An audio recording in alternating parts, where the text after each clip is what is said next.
Hey friends, hello and welcome back to this YouTube channel.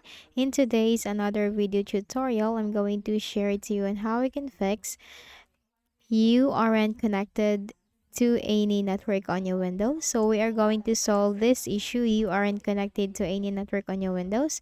So without further ado, let's go quick into the process. Go ahead in the Windows search bar and type ncpa.cpl. Control panel item, simply click on that. Now here in the network connections window, you need to make sure that your connection is not disabled or your Wi-Fi or your network is not disabled. Make a right click and then select enable. So if this is disabled in your case, all you have to do is you need to make a right click and then select enable. And you will be reconnected into your connection, so you just need to wait for that. Then for the next method is we can run some commands in the command prompt. So go ahead in the Windows search bar, type cmd.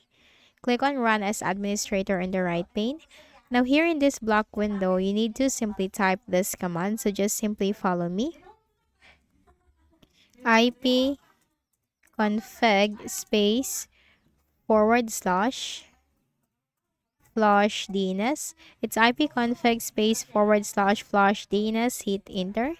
Next command, ipconfig space forward slash register DNS.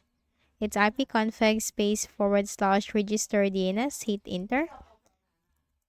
And wait for a while. Now type exit. Hit enter.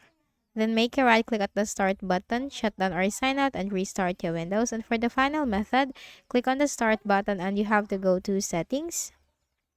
Now here in the list of options on the left pane, you have to select Network and Internet. Scroll down and you'll find Advanced Network Settings.